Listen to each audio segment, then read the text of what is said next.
You don't move to Shibuya, you get absorbed by it. One morning, you're standing outside Shibuya Station with a rolling suitcase and a job offer letter folded in your jacket pocket, and the city doesn't pause to welcome you.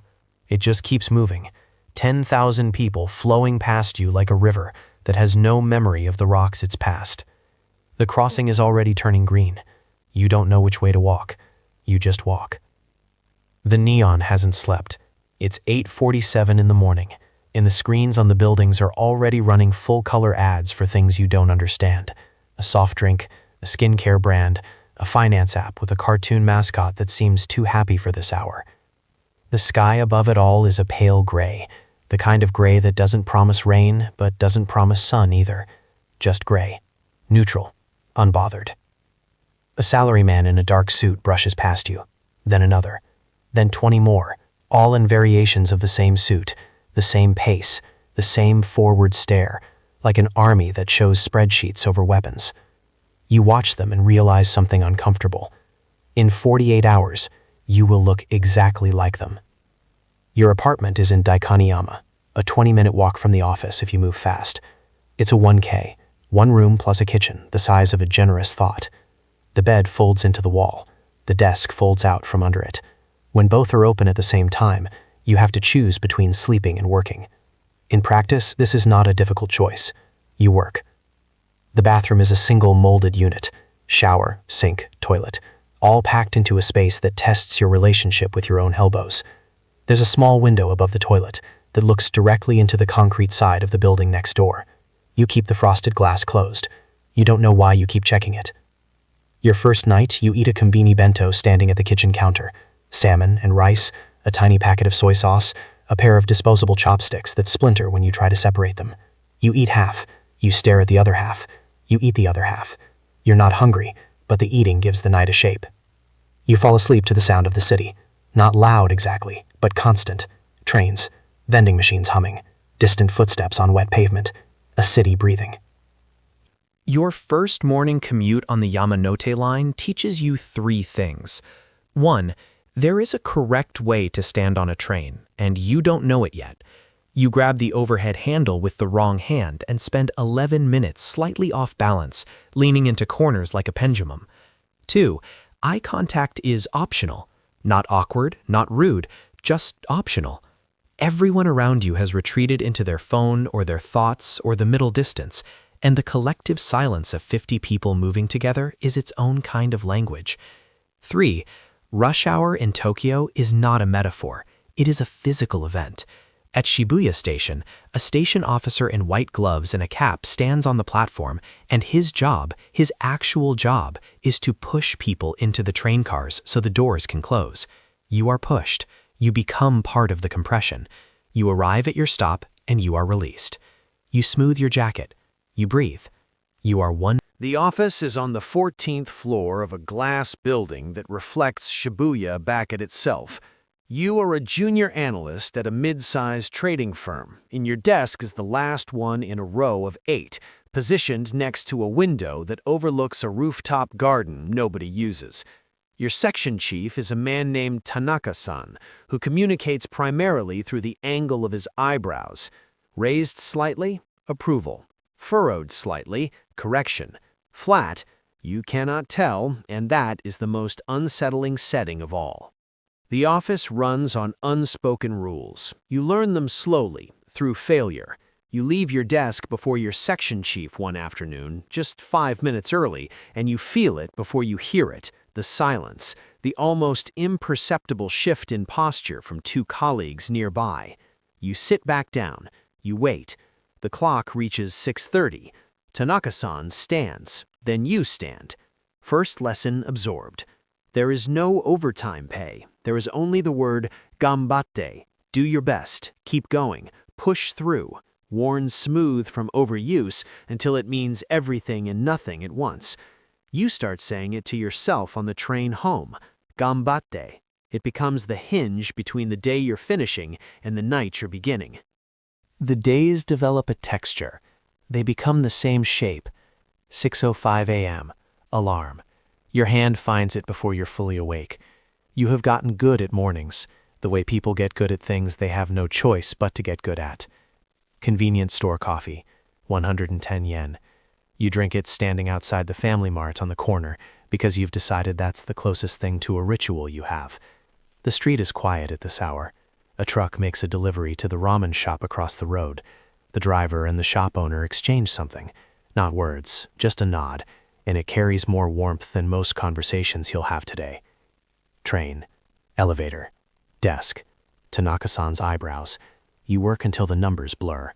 You work until the floor-to-ceiling window behind you turns black, and the city outside becomes a grid of lit rectangles, each one a life, each one its own sealed world of work and dinner and exhaustion.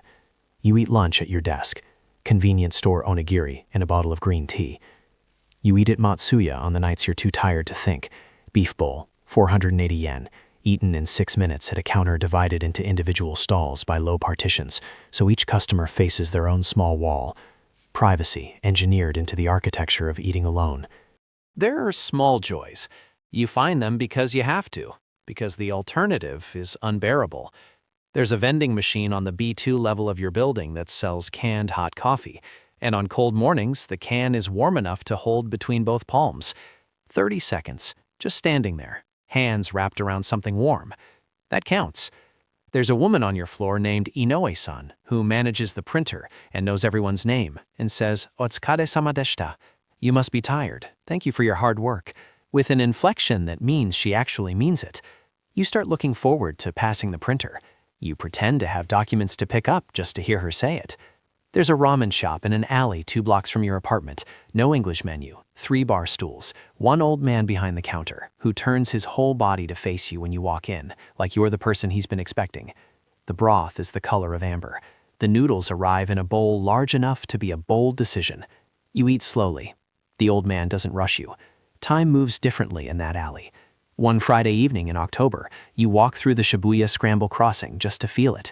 You stand at the edge of the pedestrian island in the center, and for 10 seconds, while the walk signal holds and the whole intersection moves in every direction at once, you are surrounded by 1,000 people going 1,000 ways, and nobody is moving at you, just around you.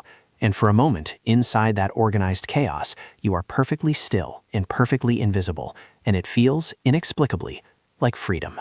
But the loneliness is still there. It doesn't announce itself. It sits beside you at the counter in Matsuya. It rides home with you on the Yamanote at 10:15 p.m. It waits in your apartment when you unlock the door, and the first thing you hear is the hum of the refrigerator, because nothing else is making noise. You call home on weekends. The calls start strong. Catch-up, laughter, stories, and then slow, like a car running out of fuel. Your family asks if you're eating. You say yes. They ask if it's good. You say yes. They run out of questions. You run out of answers. The time difference fills the gap with static, and you both hang up gently, carefully, like setting down something fragile.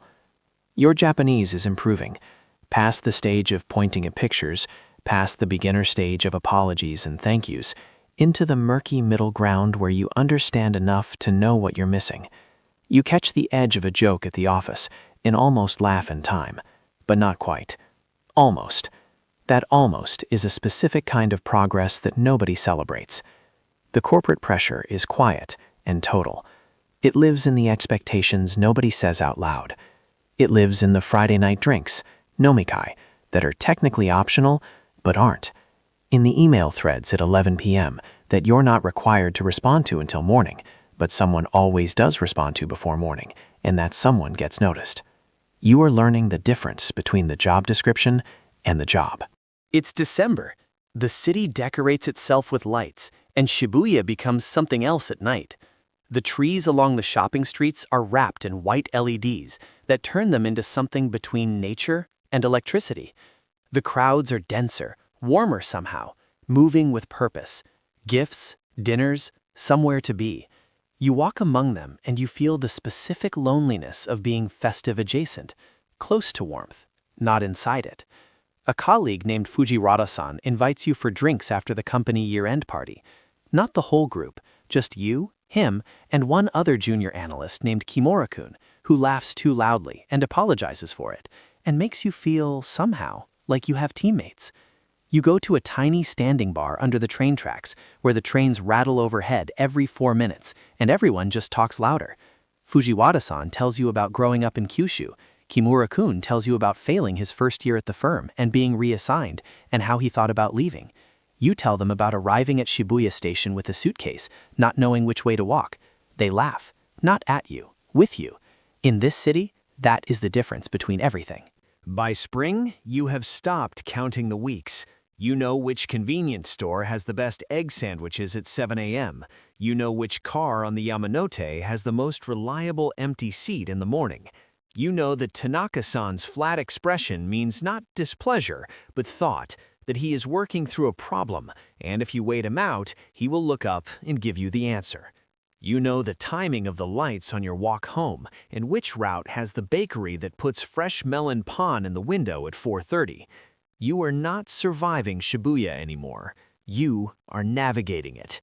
These are different things. On a Tuesday morning in April, cherry blossom season, the parks dusted pink, the whole city briefly agreeing to be beautiful. You are standing at your window with your convenience store coffee, watching the light come through the gap between buildings. It falls in a clean white stripe across the fold-up desk. You are tired. You are always a little tired. You will probably always be a little tired here. But the city is doing that thing it does when the light is right and the air smells like cherry blossoms and trains and rain from the night before. It opens up, just slightly, just enough to let you feel something like belonging. Not belonging to it, not that. Tokyo doesn't belong to anyone, but belonging in it, in the crowd, in the crossing, in the counter seat at the ramen shop, in the nod from the delivery driver, in the otsukare-sama deshita said to you like you've actually earned it. And maybe you have, one early alarm at a time, one ganbatte at a time. You finish your coffee, you put on the dark suit, you walk out the door. The city keeps moving, and this time, you move with it. This is what nobody tells you before you sign the offer letter and book the flight. The salary isn't the hardest part. The commute isn't the hardest part. The language, the silence, the neon, none of it alone is the hardest part. The hardest part is learning to live fully inside a life that fits like a tailored suit, precise, correct, slightly restrictive, and finding somehow, inside all of that compression, a small and honest joy that is yours.